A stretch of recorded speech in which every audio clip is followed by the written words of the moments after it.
Praise the Lord. Praise the Lord. सबको जय मसीह की। परमेश्वर की महिमा हो आज के सुंदर दिन के लिए।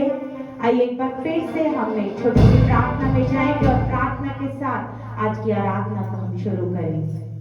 धन्यवाद प्रेमी स्वर्गीय पिता, यीशु नाम से प्रभु हम आपके सम्मुख आते हैं। परमेश्वर पिता, हम आपको सारा आदर और महिमा देते हैं प्रभु इस जीवन के लिए। परमेश्वर पिता, जो प्रभु आपने हमें दिया प्रभु, हम मिट नहीं गए, तेरी महान करुणा का प्रतिफल है पिता, तेरी दया अमर है प्रभु।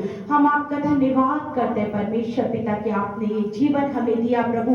क्या जिस जीवन के द्वारा प्रभु हम आपकी महिमा कर सकते हैं परमेश्वर पिता, हम आपकी स्तुति आपकी आराधना कर सकते हैं प्रभु। इस सुंदर समय के लिए प्रभु हम आपको धन्यवाद देते हैं प्रभु। और आगे के समय में पिता हम आपकी अगुवाई को, आपकी आत्मा की भरपूरी को पिता हम चाहते मेरे परमेश्वर पिता प्रभु, क्योंकि आपका वचन कहता जहाँ 2 या 3 मेरे नाम से इकट्ठे होते हैं वहां मैं उनके बीच में उपस्थित होता हूँ। होने दे परमेश्वर पिता आज जब प्रभु हम सब प्रभु ऑनलाइन प्रभु अपने भाई बहनों के साथ प्रभु इस आराधना में जुड़ते हैं परमेश्वर पिता प्रभु, हम सबको प्रभु एक मन एक आत्मा करना प्रभु, ताकि परमेश्वर पिता आज की सुबह प्रभु हमारा ऐसे इकट्ठा होना प्रभु आपको भाए और आपकी महिमा का कारण हो परमेश्वर पिता। हर एक अड़चनों को, हर एक रुकावटों को और हर एक पाप की ताकत को यीशु के नाम में प्रभु आप नष्ट करिए पिता और आशीष करिए प्रभु, ताकि प्रभु आज की सुबह हम बहुतायत से अपने जीवन से आपकी महिमा करें और सब बातों के द्वारा से आप ही का नाम ऊंचा उठे। आगे का समय हर एक बातों को आपके हाथों में सौंपते हुए आदर महिमा सम्मान सब कुछ आपको देते और यीशु के नाम से इस प्रार्थना को मांगते हैं, आमीन।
जो जीवन का दाता है और जिसने हमारे नसों में श्वास फूंककर हमें जीवन दिया, हमें जीवित प्राणी बनाया।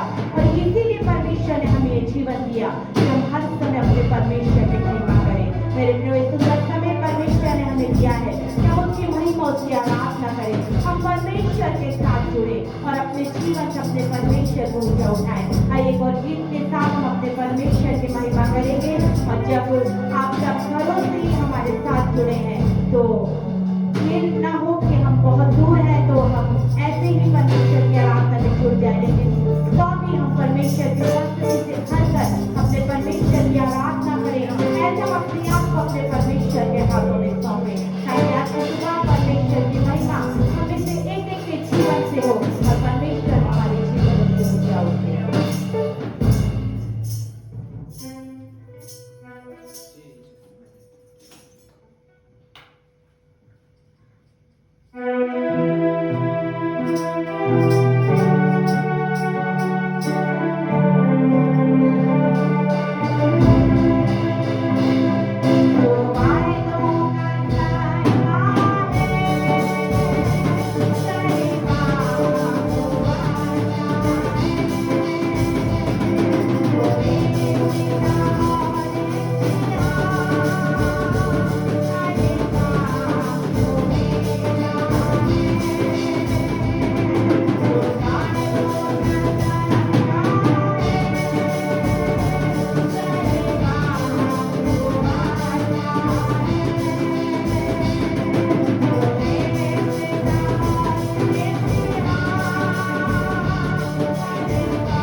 न छोड़ेगा।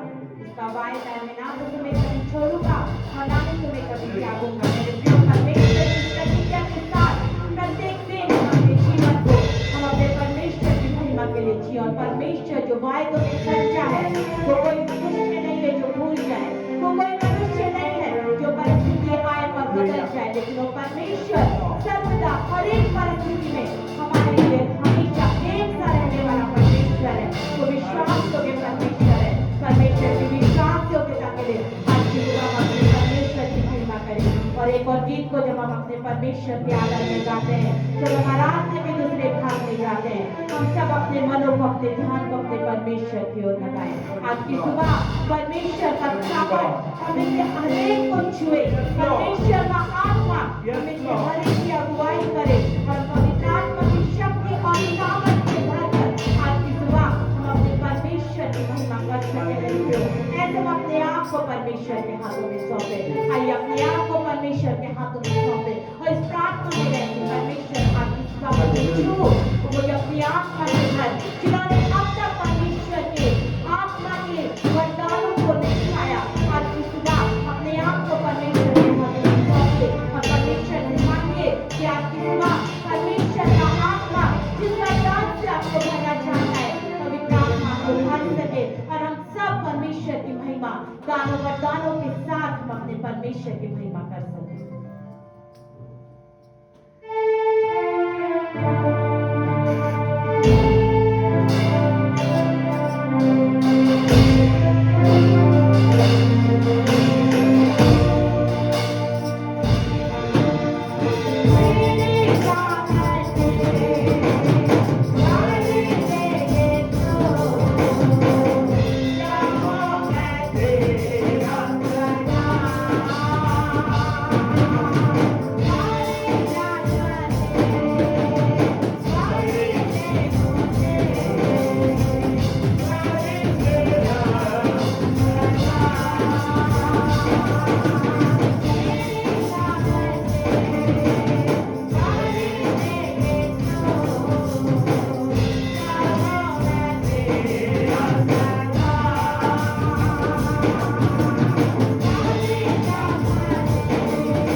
क्षमा करते हैं मेरे सर धन्यवाद यीशु। धन्यवाद तो वही परमेश्वर है जो मनुष्य के पापों को लेकर कलवरी के क्रूस में बलिदान हो गया और मारा गया, तीसरे दिन वो मौत के बंधन को छोड़ दिया और सदा के लिए जिंदा हो गया। अब प्रभु वही परमेश्वर है जो दोबारा आने वाला और तो हमें छूना है, तो हमें अपने सामर्थ्य हाथ को बढ़ाकर छूना है, हर बीमारी को छुटकारा करता है, हर परेशानी को दूर करता है और हमारे लिए भूल मार्गों को खोल देता है।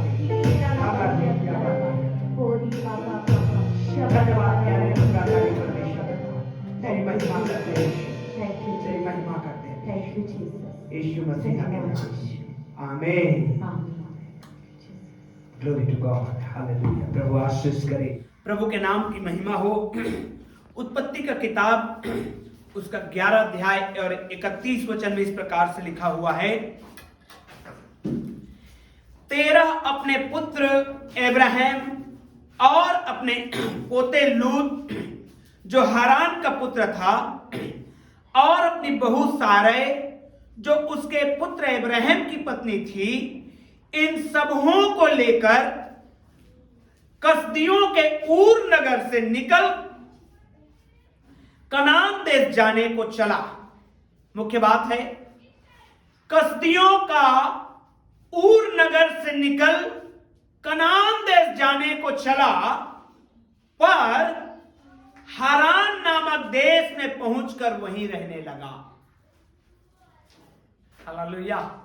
फिर से पढ़िएगा और आपको लगता होगा इसमें क्या बात है जो परमेश्वर मुझे बताना चाहता है। लिखा है, तेरह अपने पुत्र अब्राहम और अपने पोते लूत जो हारान का पुत्र था और अपनी बहू सारै जो उसके पुत्र अब्राहम की पत्नी थी, इन सबों को लेकर कसदियों के ऊर नगर से निकल कनान देश को जाने को चला, पर हारान देश में पहुंचकर वहीं रहने लगा। हालेलुया।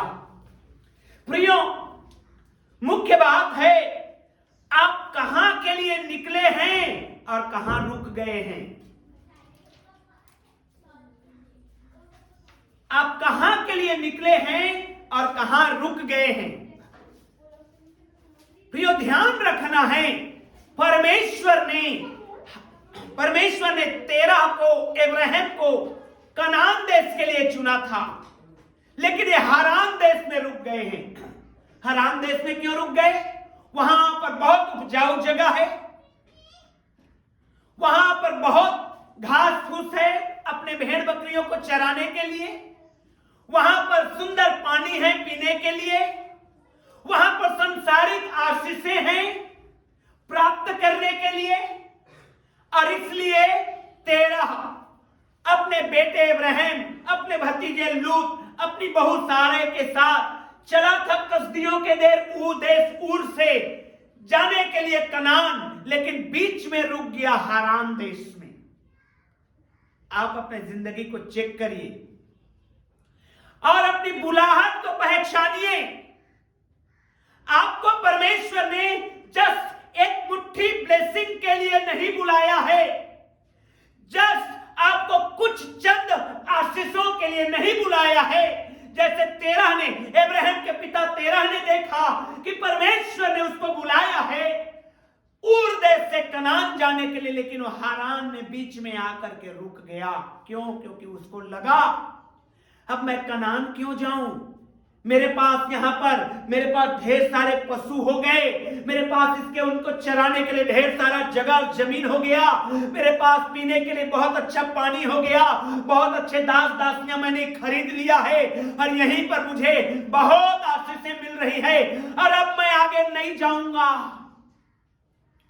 मसीही भाई बहनों, विश्वासी भाई बहनों, अपने जिंदगी को, वास्तव प्रचार को हम लोग भी अपने जिंदगी को चेक करें।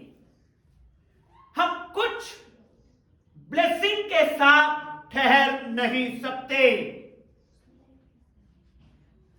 हम कुछ ब्लेसिंग के साथ रुक नहीं सकते, परंतु हमें परमानेंट ब्लेसिंग में जाना है, परंतु हमें परमानेंट आशीषों में पहुंचना है। बाइबल कहती है मेरे साथ आप लोग जब निकालते जाएंगे, पढ़ते जाएंगे, तो आपको मिलेगा कि किस प्रकार से परमेश्वर का वचन हमको बताता है। फिलिपियों की पत्री 3 अध्याय और उसके 20वें वचन को मैं पढ़ रहा हूं। सो सैडली लाइट चली गई है आज। फिलिपियों की पत्री और उसका 3 अध्याय और 20 वचन लिखा हुआ है, मैं पढ़ के बता रहा हूं। पर हमारा स्वदेश स्वर्ग पर है। हालेलुया। अंग्रेजी में लिखा हुआ है, but our citizenship is of heaven. हम स्वर्ग के नागरिक हैं। हम स्वर्ग को में पहुंचने के लिए बनाए गए हैं। हमें यीशु मसीह की महिमा करना है स्वर्ग में पहुंच करके। हालेलुया। स्वर्ग में पहुंचना है। हमारी बुलाहट मात्र इस पृथ्वी भर के लिए नहीं है। जैसे अब्राहम के पिता तेरह की बुलाहट कनान देश जाने का था, और लेकिन वो हारान में सारी सुख सुविधाओं को देखा और रुक गया। कई बार मसीही भाई बहन लोग यही धोखा में रह जाते हैं। क्या? अरे मैं यीशु मसीह में आया, मेरी बीमारी चंगी हो गई, प्रेज द लॉर्ड। मैं यीशु मसीह में आया, मेरे घर में सुख शांति आ गया, प्रेज द लॉर्ड। मैं यीशु मसीह में आया, मुझे धन दौलत मिल गया, प्रेज द लॉर्ड। लेकिन ये टेम्पोररी है, ये अधूरा है। आपकी बुलाहट अधूरी है। परमेश्वर ने, यीशु मसीह ने आपके लिए अपने लहू को बहाया, केवल इसलिए नहीं कि आप अच्छे स्वास्थ्य प्राप्त करें, केवल इसलिए नहीं कि आपको धन दौलत मिल जाए, केवल इसलिए नहीं कि आप चंगे हो जाएं, केवल इसलिए नहीं, परंतु मेरे प्रियो, वो आपको और मुझे स्वर्ग तक पहुंचाना चाहता है। हालेलुया। स्वर्ग तक पहुंचना है हमें। और होता क्या है? हारान के तेरह के समान हम क्या करते हैं? हम सोचते हैं जब मैं यीशु में आया, मैं कंगाल था पहले, अब अच्छा हो गया। मेरे पास कुछ नहीं था पहले, अब मैं बेहतर हो गया। मैं बीमार था पहले, अब चंगा हो गया। अब बस हम इसी में रुक जाते हैं और सोचते हैं, और शैतान भी यही चाहता है आपके जिंदगी से कि आप इन आशीषों में खोए रहें और वचन को दरकिनार कर दें, प्रार्थना को दरकिनार कर दें, बाइबल के अध्ययन को दरकिनार कर दें। क्यों? आप सोचते हैं अरे परमेश्वर ही का तो ब्लेसिंग है मेरे जिंदगी में, इसलिए तो मैं बढ़ रहा हूं। मेरे प्रियो, लेकिन मैं आपको समझाना चाहता हूं, ये आपकी बुलाहट अधूरी है। परमेश्वर ने केवल इतना ही के लिए नहीं बुलाया है। इब्रानियों की पत्री में, और जैसे कि मैंने पढ़ा फिलिपियों 3 का 20 में लिखा है, पर हमारा स्वदेश स्वर्ग पर है और हम एक उद्धारकर्ता प्रभु यीशु मसीह के वहां से आने की बाट जो रहे हैं। हम यहां पर मेरे प्रियो मन्ना में ही तृप्त ना रहें, मन्ना और बटेर में ही तृप्त ना रहें। परमेश्वर का वचन दर्शाता है ये तो ऑन द वे कनान देश जाने को जो निकले हैं, स्वदेश जाने को जो निकले हैं, इजरायली लोगों के समान मन्ना और बटेर आशीष से तो आएगा ही। बाइबल कहती है इजरायली लोगों के जिंदगी के विषय में, परमेश्वर का वचन बताता है व्यवस्था विवरण में, उसका 29 अध्याय को जब आप पढ़ेंगे तो मूसा ने याद दिलाया कि कैसे परमेश्वर ने इजरायलियों को बुलाया है, और ना तो उनके जूते घिसे, ना उनके कपड़े फटे, परंतु उनको मन्ना और बटेर हर दिन मिलता रहा। ये जो आवश्यकताएं हैं परमेश्वर तो देगा ही देगा, परंतु मुख्य उद्देश्य क्या है? परमेश्वर का मुख्य उद्देश्य क्या है? आपके जिंदगी के लिए, मेरे जिंदगी के लिए हम स्वदेश में पहुंचे, हम स्वर्ग में पहुंचे, हम परमेश्वर के योग्य फल लाएं। इजरायली लोगों के जिंदगी को देखिए, जितने भी लोग, किसी के जूते नहीं घिसे, किसी के कपड़े नहीं फटे, किसी का कपड़ा पुराना नहीं हुआ, सब फ्रेश तरोताजा रहे, आशीषित महसूस करते थे वे लोग। लेकिन सबके सब कनान देश नहीं पहुंचे। यहोशू और कालेब को छोड़ जो जनरेशन के लोग निकले थे वही जंगल में ढेर हो गए। क्या उनके कपड़े फट गए? नहीं। क्या उनके जूते घिस गए? नहीं। क्या उनको मन्ना नहीं मिलता था? नहीं। क्या उनको बटेर नहीं मिलता था? नहीं। सब मिलता था, लेकिन उन्होंने अपने जिंदगी में परमेश्वर के उस कनान देश जाने जाने के योग्य फल नहीं लाया, और इसलिए वो ऑन द वे, रास्ते में ढेर होते चले गए। बाइबल कहती है मुझे और आपके विषय में कि हमारा स्वदेश स्वर्ग में है, हम स्वर्ग के नागरिक हैं। यीशु ने भी कहा, यूहन्ना 14 अध्याय के दूसरे वचन में पढ़ के देखिए, परमेश्वर का वचन हमको बताता है, यूहन्ना 14 अध्याय और उसका दूसरा वचन, हम सभी जानते हैं इस वचन को, लिखा हुआ है परमेश्वर के वचन में, मेरे पिता के घर में बहुत से रहने के स्थान हैं, हमको उस पिता के घर में जाना है, हमको स्वर्ग में रहना है। और मेरे प्रियों, ये पृथ्वी की ब्लेसिंग्स जो हैं वो टेम्पररी हैं। यदि मैं और आप पृथ्वी के ब्लेसिंग्स में ओ मजा आ गया करके हम यहीं पर स्थगित कर देते हैं मसीही जिंदगी को, हम ध्यान नहीं देते अपने आत्मिक जीवन में, तो मेरे प्रियों हम स्वर्ग तक कैसे पहुंच पाएंगे? हमारी बुलाहट को हम अधूरा पहुंचाने हैं। आइए आज हम अपनी बुलाहट को पूरा पहचाने। इब्राहिम का पिता तेरह, परमेश्वर ने कहा उसे छोड़ और जाके कनान देश चला जा, वो हारान में आके रुक गया। बहुत सारे मसीही लोग जब शुरुआत में विश्वास में आए, सोचे स्वर्ग का जिंदगी पाएंगे, लेकिन इस संसार की संसारिकता में कुछ ब्लेसिंग जो उनको मिल गया उसमें भटक गए। इतना पर्याप्त नहीं है मेरे प्रियो, हमें उस स्वर्ग तक पहुंचना है, हमें न्याय सिंहासन के सामने ईमानदारिता के साथ खड़ा होना है, हमारा धार्मिकता का वस्त्र मैला चिथड़ा नहीं होना है, क्योंकि यीशु मसीह ने हमारे लिए जीवन को दिया है। यदि हम ऐसा सोचते हैं तो हम अपनी बुलाहट को अधूरा सोचते हैं। जैसे आइए निकालिए मेरे साथ परमेश्वर का पूरा बुलाहट क्या है, मैं बताना चाहता हूं। तेरह, इब्राहिम का पिता इस बात को नहीं समझा, उसने, परमेश्वर ने कहा निकल जा, अपने देश को छोड़ के, ऊर देश को छोड़ के, मूर्ति पूजक देश को छोड़ के निकल जा। और तेरह निकल तो गया, लेकिन हारान में संसारिकता की आशीषों को देख करके वही सेटल हो गया। फिर परमेश्वर ने इब्राहिम को आवाज दिया, यहोवा ने इब्राहिम से कहा 12 अध्याय उत्पत्ति में, अपने देश, अपने कुटुंबियों और अपने पिता के घर को छोड़कर उस देश को चला जा जो मैं तुझे दिखाऊंगा। अब पूरा ब्लेसिंग सुनिएगा ध्यान से। और मैं तुझे एक बड़ी जाति बनाऊंगा और तुझे आशीष दूंगा। यह आशीष है, देगा परमेश्वर, लेकिन यह अधूरा है। देखिए और क्या लिखा है, और तेरा नाम महान करूंगा। यह सब भी अच्छी बात है, लेकिन मुख्य बात है जो परमेश्वर का उद्देश्य है वो यह है, मैं तुझे आशीष का मूल बनाऊंगा। You will be the stream of blessing. धन्य वे हैं जो मेल कराने वाले हैं। मेल करते हैं वो नहीं, मेल कराने वाले हैं बिचवई। दो के झगड़ों में बीच में आके मेल कराते हैं। परमेश्वर और इंसान का झगड़ा यीशु मसीह आके मेल मिलाप कराया। Blessed is the one जो मेल कराने वाले हैं। प्रियो, ये कंप्लीट ब्लेसिंग अगर आप सुनेंगे तो परमेश्वर ने क्या कहा दूसरे वचन में इब्राहिम को, मैं तुझे एक बड़ी जाति बनाऊंगा, प्रेज द लॉर्ड, मैं तुझे आशीष दूंगा, बहुत अच्छी बात, मैं तेरा नाम महान करूंगा, प्रेज द लॉर्ड। लेकिन और उससे आगे ये अधूरा है। अगर आप एक बड़ी जाति बन गए हैं, अगर आपको परमेश्वर ने बहुत ब्लेसिंग दिया है, अगर आपका नाम ऊंचा हो गया है, महान हो गया है, ये अधूरा है, अधूरा है। ये पूरा क्या है? पूरा क्या कहता है? और तू आशीष का मूल होगा।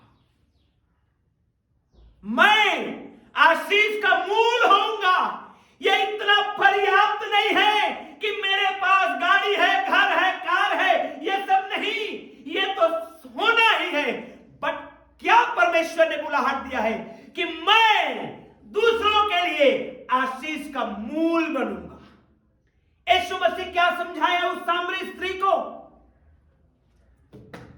यीशु मसीह ने क्या समझाया उस सामरी स्त्री को यूहन्ना 4 अध्याय में? परंतु जो कोई उस जल से पिएगा, 4 अध्याय का 14 वचन में, जो मैं उसे दूंगा वह फिर अनंत काल तक प्यासा न होगा। वो तो खुद ब्लेस्ड होगा ही। जो जल मैं दे रहा हूं उससे जो कोई पिएगा वो तो ब्लेस्ड होगा ही, वो तो प्यासा रहेगा ही नहीं, वरन जो जल मैं उसे दूंगा वह उसमें से एक सोता बन बहेगा। हालेलुया। खुद को बचना काफी नहीं है, औरों को बचाना होगा। हम खुद ब्लेस्ड हो गए ये पर्याप्त नहीं है। हमारी बुलाहट को हमने अधूरा जाना है। हमारी बुलाहट ये है, जाओ सब जाति के लोगों को चेला बनाओ। यीशु मसीह ने ये बुलाहट दिया और इसलिए उसने पतरस को कहा, अब से तुम मछली का नहीं परंतु मनुष्यों का पकड़ने वाला बनेगा।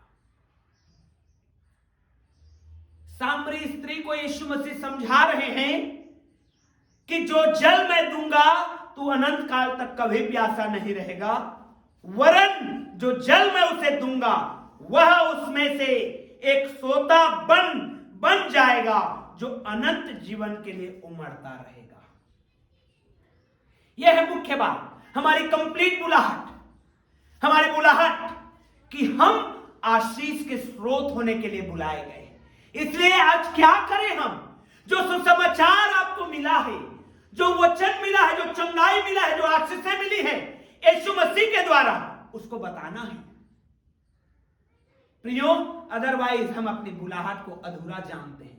परमेश्वर इब्राहिम को कंप्लीट बुलाहट को दिया और कहा तो आशीष का मूल बनेगा, लेकिन मेरे प्रियो धीरे धीरे धीरे धीरे धीरे धीरे धूमिल होता चला गया। कैसे?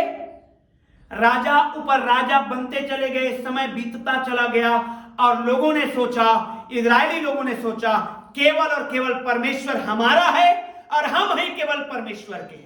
नहीं, यीशु मसीह जब आए तो उन्होंने यही बात को क्लियर किया उस सामरी स्त्री से। वो सामरी स्त्री कहती है, तुम तो कहते हो कि केवल यरूशलेम में आराधना करना है। यीशु मसीह ने कहा परमेश्वर आत्मा है और अवश्य है कि उसके भजन करने वाले आत्मा और सच्चाई से भजन करें। कहीं भी रहे, कहां भी रहे, कैसे भी कंडीशन में रहे, आत्मा और सच्चाई से वह आराधना करें। प्रियो, ये बैरियर नहीं है केवल परमेश्वर मेरा और मैं ही केवल परमेश्वर का नहीं हूं। उसने सारे सृष्टि को रचना किया है और वो चाहता है कि सब लोग बचाए जाएं। इसलिए पतरस को उसने कहा, पतरस अपनी पत्री में लिखता है, परमेश्वर नहीं चाहता कि कोई भी नाश हो जाए, इसलिए वो अपने आने में विलंब कर रहा है। प्रियो, हम अपने पूरी बुलाहट को जाने। पूरी बुलाहट क्या है? हम केवल ब्लेस्ड हो जाएं ये नहीं है, हम ब्लेस्ड होंगे और हमसे ब्लेसिंग निकलेगी, ये हमारी पूरी बुलाहट है। इजरायली लोग इस बात से चूक गए, जबकि परमेश्वर ने इब्राहिम को क्लियर कॉल दिया था, क्लियर बुलाहट दिया था। यहां तक कि परमेश्वर के बड़े जन दानियल भी जब वो बेबीलोन की बंधुआई में था और जब डिक्री निकला, नियम निकला, कोई भी किसी और परमेश्वर से प्रार्थना आराधना नहीं करेगा, दानियल ने क्या किया? उस खिड़की की ओर जो यरूशलेम की ओर खुलती है मुंह करके प्रार्थना करने लगा। यरूशलेम में ही केवल परमेश्वर है? नहीं, यह अधूरी बुलाहट है इजरायलियों की। वो सोचते थे केवल मैं है और हम ही लोग परमेश्वर के हैं, जबकि परमेश्वर यीशु मसीह ने क्या कहा? यदि यीशु का वचन क्या कहता है? यदि वो चाहे तो चट्टान से भी अपने लिए संतान उत्पन्न कर सकता है। You can not limit God. आपकी बुलाहट इतना ही नहीं कि आप ब्लेस्ड हो जाएं, जैसे इजरायली लोग सोचते थे केवल हमारा ही है, हमारा ही परमेश्वर और केवल हम ही लोग परमेश्वर के हैं। नहीं मेरे प्रियो, अपनी बुलाहट को पूरी पहचानिए और इजरायली लोग नहीं पहचाने, और इसलिए परमेश्वर ने यीशु मसीह को ठीक समय में भेजा और यीशु मसीह ने अपने 12 चेलों को चुना और 12 चेलों ने इस बात को पहचाना। क्या? वो हर एक जगह में सुसमाचार प्रचार करते गए, हर जगह में सुसमाचार प्रचार करते गए, हर जगह में, हर जगह में, हर जगह में, हर जगह में। और आज सुसमाचार हम तक पहुंचा। अरे हमारी पूरी बुलाहट को जानना तब होगा जब मैं और आप जो आशीष हमने पाया है, जो आशीष, जो चंगाई, जो छुटकारा हमने पाया है, उस आशीष, उस चंगाई, उस छुटकारा को लेकर के जाएंगे, दूसरों को बताएंगे, पड़ोसियों में शेयर करेंगे। ये हमारी पूरी बुलाहट होगी, ये हमारा पूरी बुलाहट होगा मेरे प्रिय। इजरायली लोगों को कनान देश पहुंचना चाहिए था, लेकिन बहुतेरे लोग केवल अधूरा बुलाहट को पहचाने और क्या हो गए? ढेर हो गए रास्ते में, क्योंकि वो अधूरे बुलाहट को पहचान पहचानते थे वो कुड़कुड़ाने और बुड़बुड़ाने लगते थे, क्योंकि वो सोचते थे कि कनान देश पहुंचने में अभी बहुत देर है, अभी तो हमें फिलहाल आज का भोजन चाहिए, आज का पानी चाहिए, आज का खाना चाहिए। और इस कारण से वो अपने बुलाहट को अधूरा पहचाने और रास्ते में ढेर हो गए। क्यों? क्योंकि जब आप अधूरा पहचानेंगे अपनी बुलाहट को तो आप कुड़कुड़ाएंगे, आप बुड़बुड़ाएंगे, आप परमेश्वर जब आपके प्रार्थना को नहीं सुनेगा एक बार तो आप परमेश्वर से हटने की कोशिश करेंगे। क्यों? क्योंकि आप अपनी पूरी बुलाहट को नहीं पहचानते। जब आप पूरी बुलाहट को पहचानेंगे तो आप समझेंगे एक टाइम का भोजन से बढ़कर वो कनान देश में पहुंचना है, एक टाइम का भोजन से बढ़कर वो स्वर्ग के नागरिक होना है, एक टाइम के भोजन के से बढ़कर हमें यीशु की महिमा करना ज्यादा अच्छा लगेगा। हालेलुया। और आप पूरी बुलाहट को पहचानेंगे। यहोशू और कालेब इस बुलाहट को जाने और इसलिए उन्होंने कहा हम लड़ सकते हैं, हम जा सकते हैं। बाकी लोगों ने कहा हम नहीं कर सकते। मेरे प्रियो, मैं आपको चेतावनी देना चाहता हूं, आइए हम अपनी पूरी बुलाहट को पहचानें। हम स्वर्ग के राज्य के लिए बनाए गए हैं और उसके लिए आपको दो चीज आपको याद रखना होगा। हमेशा ये याद रखना होगा कि परमेश्वर है, और दूसरी बात परमेश्वर की उपस्थिति में आपको चलना होगा। हालेलुया। आपको अपनी पूरी बुलाहट को पहचानना होगा और उसके बाद परमेश्वर को हमेशा हर समय याद करना होगा और उसकी उपस्थिति को हर समय लेकर के चलना होगा।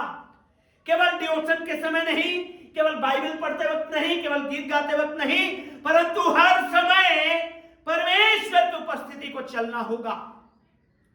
जैसे वो दो जन यीशु मसीह के जी उठने के बाद वो यरूशलेम से इम्माउस के रास्ते में जा रहे थे, यीशु उनके संग चल रहा था, लेकिन वो नहीं पहचाने। मुझे और आपको पहचानना होगा, तब हम अपनी पूरी बुलाहट में स्वर्ग तक पहुंचने पाएंगे। क्योंकि स्वर्ग के चीजों को आप पृथ्वी के चीजों से कंपेयर करिएगा, प्रकाशित वाक्य को ध्यान से पढ़िएगा तो आपको लगेगा पृथ्वी की चीजें फीकी है। जिस गाड़ी में आप बैठते हो कुछ नहीं है, जिस घर में मकान में आप रहते हो कुछ भी नहीं है। परमेश्वर के उस मेंशन के सामने, परमेश्वर के उस स्वर्गीय आशीषों के सामने ये कुछ नहीं है। इसलिए पौलुस कहता है संसार की इन तमाम योग्यताओं को, संसार की इन तमाम डिग्रियों को, नाम को, नेम को, फेम को मैं कूड़ा समझता हूं और मैं यीशु मसीह के दागों को अपने पीठ में लिए लिए फिर रहा हूं। क्यों? क्योंकि उसने जाना, उसने पहचाना अपनी पूरी बुलाहट को, और वो रुका नहीं। वो मार खाता रहा सुसमाचार के लिए, चंगाइयां होती रही उसके सुसमाचार में, लेकिन तो भी वो घमंड में नहीं फूला, वो वहीं नहीं रुका, वो आगे बढ़ता चला गया और उसने कहा मैं कुछ करके चला जाना चाहता हूं क्योंकि स्वर्ग में मेरे लिए एक मुकुट रखा हुआ है। हालेलुया। आज की सुबह मेरे भाई बहनों अपनी पूरी बुलाहट को पहचानिए। थोड़ा सा ब्लेस्ड हो गए ये पर्याप्त नहीं है, थोड़ा सा आपका काम बनना शुरू हो गया ये इनफ नहीं है, थोड़ा सा आपने चंगाई पा लिया ये पर्याप्त नहीं है। पर्याप्त तब होगा जब मैं और आप ईमानदारी के साथ मसीह के साथ चलना शुरू करेंगे और पहुंचेंगे स्वर्ग तक। हालेलुया। वो हमारे लिए पर्याप्त होगा। आइए आज की सुबह प्रार्थना में जाएं, प्रभु की महिमा करें और पहचाने अपनी पूरी बुलाहट को। यह सवारी किया, अपनी पूरी बुलाहट को पहचाने कि क्यों बुलाया है यीशु ने, क्यों आपके लिए लहू बहाया, क्यों वो मारा गया आपके लिए, क्यों वो गाड़ा गया आपके लिए, क्यों जी उठा आपके लिए, क्यों आपको फिर से लेने वाला है। यस मेरे खुदा, यीशु मसीह के नाम में मेरे प्रभु हम प्रार्थना करते हैं। सर्वशक्तिमान तू ही है, तू ही अनुग्रह का दाता है। प्रभु होने दे हम तेरा के समान, प्रभु इब्राहिम के पिता तेरा के समान हम हराम देश में ना रुक जाएं संसार की बातों को और आशीषों को देख करके, परंतु प्रभु जो कनान देश की बुलाहट तूने दिया है, स्वर्ग के बुलाहट, सिटीजनशिप स्वर्ग का दिया है, उस तक हम पहुंचने वाले बने। हे परमेश्वर पिता, हमारे अपराधों गलतियों को तू क्षमा कर ताकि हम और आगे बढ़ते जाएं और रुके नहीं, तेरी महिमा करते जाएं यीशु मसीह के नाम में, आमीन। अब हमारे परमेश्वर पिता का प्रेम, मुक्तिदाता प्रभु यीशु मसीह का अनुग्रह और पवित्र आत्मा की शांति और सहभागिता हम में से प्रत्येक के साथ आज से लेकर युगान युग तक बनी रहे। आमीन।